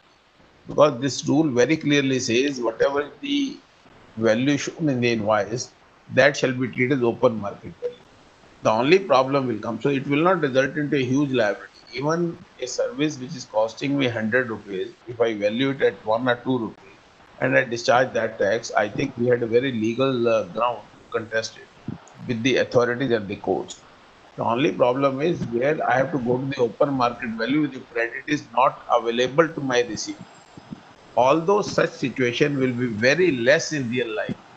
For example, if AK Batra and Associates is providing certain services to various other branch offices, if let us say I have the associate office arrangement with various chartered accountants, so certainly in those cases, if I had my other branches, distinct persons are there, then and they are providing exempted service. In the case of chartered accountant, there is no exempted service, no problem. But like in the case of Asia Colombia, where there are exempted service of medical service, in that case it will be a huge litigation. So you can litigate only on three defense. Ultimately, it is the court who will hold the arena. First is you can say it is not a supply. I have already given you a number of arguments for this. Then you can say because there is no valuation mechanism, it fails, levy fails, जिसके लिए मैंने case law भी बताया और आपको mechanism भी बताया. और तीसरा you can say कि I have not paid. So obviously this was the practice in industry. तो जैसे एक जनरल पहले 11C सेक्शन हुआ करता था सेंट्रल एक्साइज में, you can make it prospectively, but उसके कुछ चांसेस नहीं है, उसमें लिटिगेशन होगा और आपको कॉस्ट देनी पड़ेगी. Okay, sir. Thank you. You are unmuted. Please ask your question. Rajat ji, you are unmuted. Please ask your question. Hello, good afternoon, sir. Sir, Little bit louder. sir, I have a question regarding cross charge. We are a freight forwarder company and we have a head office at Delhi. So all the administrative support services that we give to our branches, we bill at 110% of cost and distribute it on the turnover basis of the current month. So is that correct, or we should change our this turnover ratio? There has to be the stable method, and most likely, so far as my understanding goes, freight forwarders are providing 99.9% as taxable. So once that credit is available to the other offices, then make use of second provision to Rule 28, which I am repeating time and again. Then whatever is the value, the department cannot object to that, and it has to be accepted by them. Sir, in case of freight forwarder, there are some services, for example, international air freight, which is exempt from GST. So in that case, there will be a issue regarding. I think the mechanism which you have adopted Yes, is reasonably good because you are following Rule 30, where correct. cost plus 10%, and you are distributing in the terms of turnover, which is also Yes. reasonable basis. Yes. According to me, there should not be any litigation. Is there one more question related to this? Is that the different branches books transportation and loading unloading expense in their respective branches, but the transportation and those expenses are used for all the 11 branches. So we should do that cross charge also, or we can leave that part. देखिए जैसे RCM में liability है तो उसके लिए तो ISD हो नहीं सकता, उसके लिए तो क्रॉस चार्ज ही करना पड़ेगा। ठीक है sir. Ji, you are unmuted. Pragya ji, you are unmuted. Please ask your question. Yes, sir. Good afternoon, sir. My question is that we have a branch office in Maharashtra where we have not taken ISD registration till 30th April. Once again. We have a branch office in Maharashtra. Only and, 2 units, only 2 establishments, one in Maharashtra. Okay. And Haryana. Okay. We had not taken any ISD registration so far till 30th of April 2020. We took ISD registration from 1st of May. Now there is one bill which is billed at Maharashtra for services related to Haryana on 30th of April. Okay. Now, is there any mechanism by which I can take this ITC in Haryana? कि वो देखिए ISD का registration भी आपने बाद में लिया तो उससे पहले का तो क्रेडिट आप डिस्ट्रीब्यूट नहीं कर पाएंगे, but I can give you a practical solution to that. You can cross charge to Haryana because in one of the question answer session department has stated where you have not distributed the credit as ISD, you have cross charge. So in any case you have followed the same procedure and there is no loss of revenue. So we can use those question answer session, question answer and quote it, and we can comply with it. For example, that invoice was ₹100, 30 rupees service has been used by Haryana. You do a cross charge of 30 rupees, which you can do even today. In the month of Haryana, April itself, you can raise the invoice and now you can discharge that liability with interest. So that will solve your problem. Sir, further, my 100 rupees was fully related to Haryana, not 30/70. Then 110 rupees you can raise the invoice. Or even in the credit. We have raised only for 100. Is that fine? Because it is fair market value. Absolutely fine. No problem. Okay, Absolutely sir. fine. No problem. Okay, sir. Thank you so much. Pankaj Goyal ji, you are unmuted. Please ask your question. Good afternoon, sir. Am I audible? Yeah. Please continue. Sir, actually, my question is not related to cross charge, but it is a very hot topic right now, sir. It is on health insurance. Sir, as you know, health insurance is a block credit under 17(5), and there is a proviso which says that until unless it is obligatory, and due to MHA's orders are up, हर एक company में health insurance लिया जा रहा है. So can we take the credit of the health insurance? Health insurance में what is the coverage of the policy? Now the law says if case it is mandated by the law, you are eligible for the credit. Ministry of Home Affairs has stated that this is the precaution you have to take in COVID period. If that insurance policy covers only the services of COVID related, then certainly you are eligible for the credit. There is no problem. For that matter, the Delhi High Court judgment in the case of aircraft, wherein they stated what is recognized in law. They say even a notification prescribing this procedure is recognized by law. So recognized by law, they have defined it as a very huge definition. So in my humble understanding, if you have taken the general policy for full year and it is nothing to do with the COVID related one, then there can be issue. But yes, in those industries where it is mandated by the law to take that policy, for example, in mining industry. Similarly, there can be other industries also where it is being mandated. तो वहां आपको credit मिल जाए और यहाँ आपको Covid related insurance है तो उस पर भी मिल जाए. Thank you, sir. Is not getting unmuted. Can I request Mr. Sanjeev Madan to ask his question? Mr. Sanjeev Madan.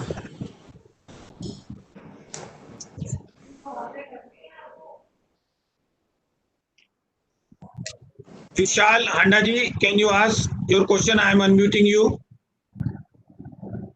Vishal Handaji. Yes, sir. Ask your question, please. Yes. Question is to Mr. Batra. Mr. Batra, ours is a company dealing in sweet potatoes, which is an exempt product. And all the locations where sweet potatoes are sold are at distant locations, and the contractor is providing services. Okay. But however, all the accounts are in Chandigarh, where all the control activity does since the product is exempt, will the cross charge applicable to this company? Yeah, absolutely. Your case is like Asia Colombia, wherein they have been providing certain services. I have not been able to get your question precisely. I could understand that you're dealing in a product which is not subject to GST. It is an exempted Yes. item, right? It's a goods. Now, what are the services which you have distributing? Actually, all the service related to distribution of product takes place at the cold source. And these services at cold source are provided at the separate location by the contractor itself, and the accounting takes place at that particular location itself. But accounting and all that takes place at head office at one particular place. So now, if your question is that you are storing these potato in various states, and those storage charges, invoices are being raised to a particular office, and they are charging GST on that, on which you are discharging your GST liability. Even on cold store charges, GST is not applicable. Even on storage of Cold agriculture store produce, storage charges and including services that absolutely are no provided cross charge. because these are agricultural services. That is what I am saying. Storage of agriculture produce is also exempted. Your product is also exempted. Service has been provided by the third party. If you can follow the ISD. As I told you, ISD tabhi lagega when you have paid the GST. Once you have not paid the GST, certainly you are not violating any law. Cross charge is not at all applicable. Okay. There is no liability. Mr. Vishal. Okay, Sir, thank you, sir. Thank you. Yes, Alji, can you ask your question? You are unmuted. Okay, next. Aniruddha, can you ask your question? You are unmuted. Yeah. Hello. Yeah, you are audible. Please ask your question. Yeah, thank you, sir. My question is to Mr. Batra regarding this ISD and cross charge.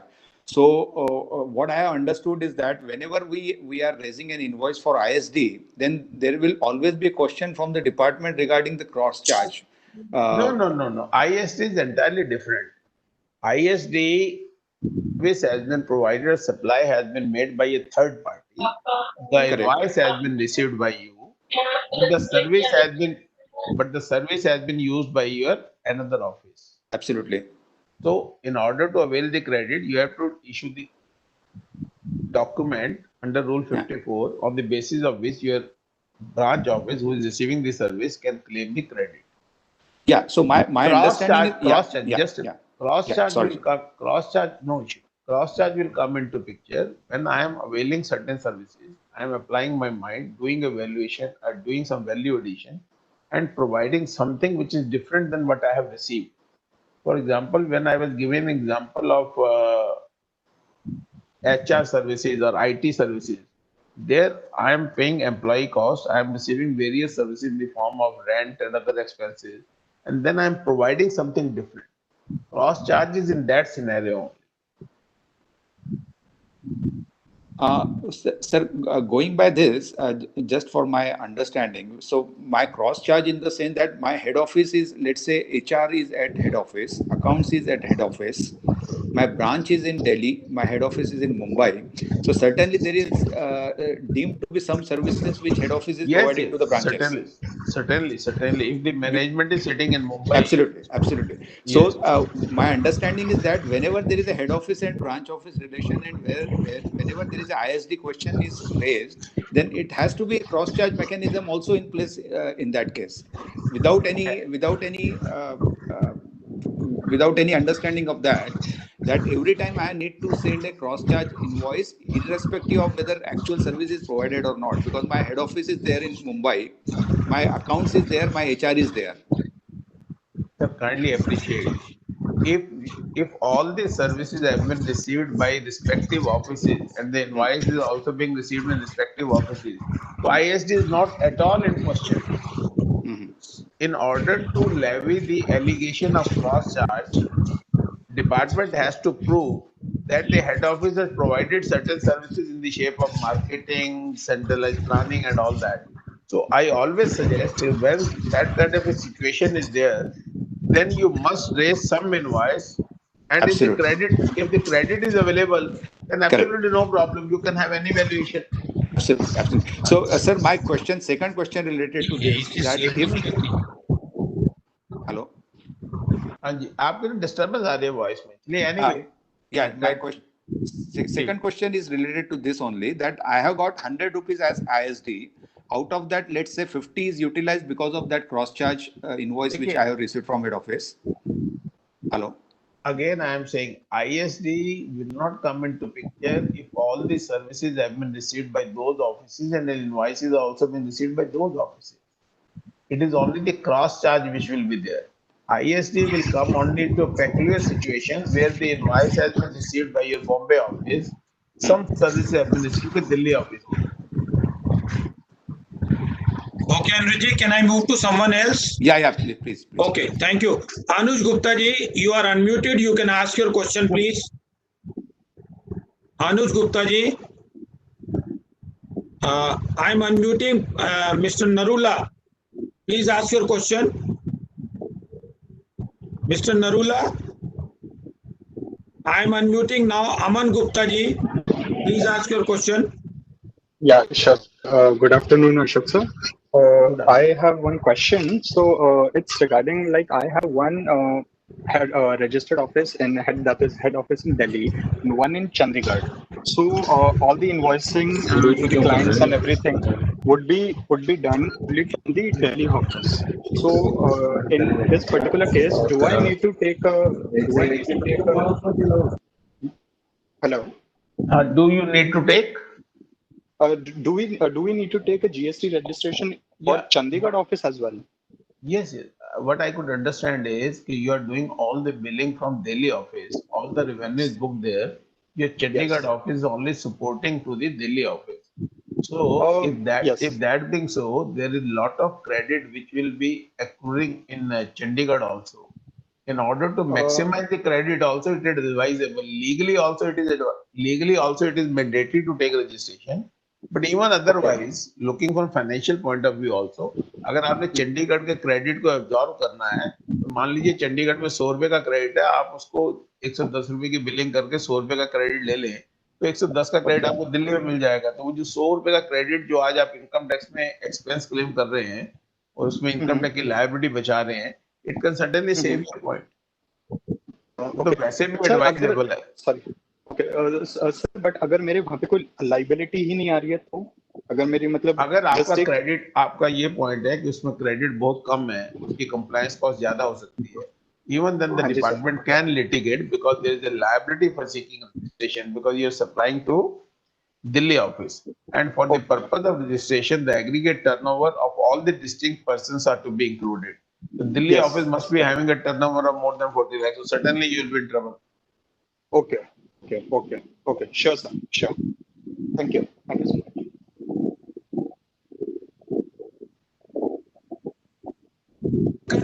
I've unmuted you. Can you ask your question?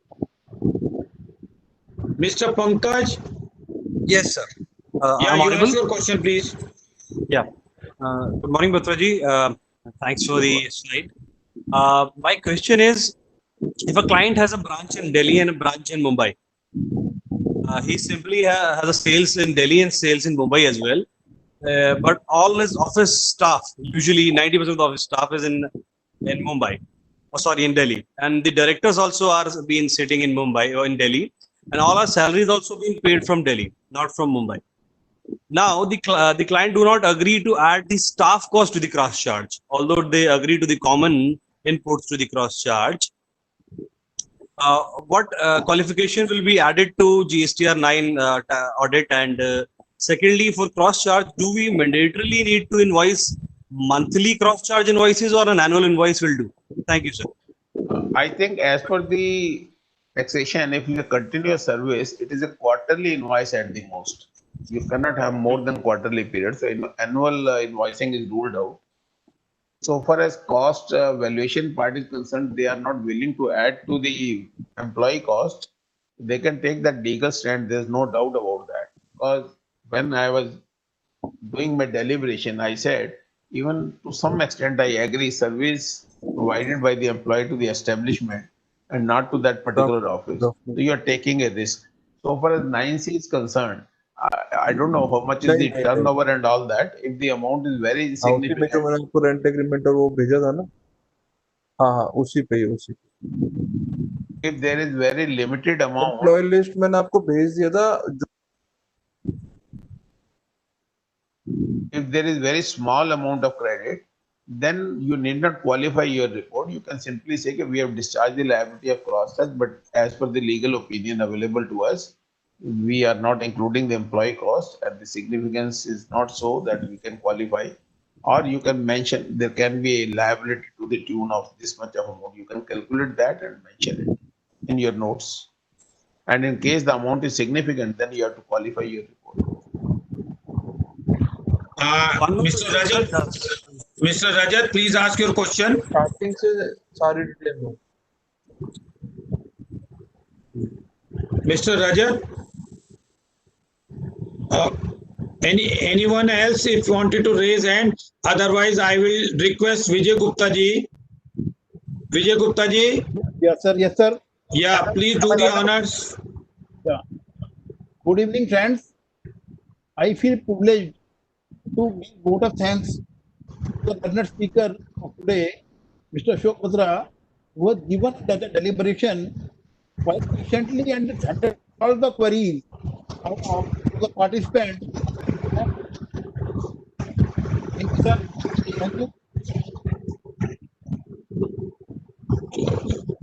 Thank you all the viewers and participants who made this event, made this webinar a successful webinar, and we have all gained a lot from the deliberation of Mr. Ashok Batra. Thank you, sir. Thank you again. Thank you sir, नमस्कार सबको। Thank you Batra जी, आपको फिर time to time तंग करते रहेंगे हम लोग। Most welcome, sir. Most welcome. Thank you. Special presence Vivek ji, Anil Jain ji park chairman, mister Jaswant Das park chairman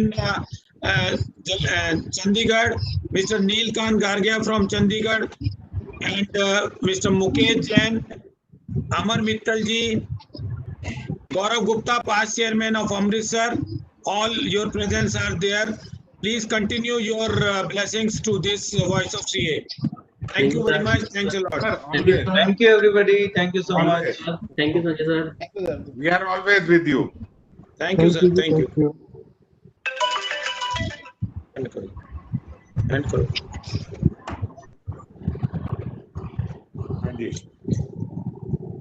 Batra जी लोग कहते हैं ना।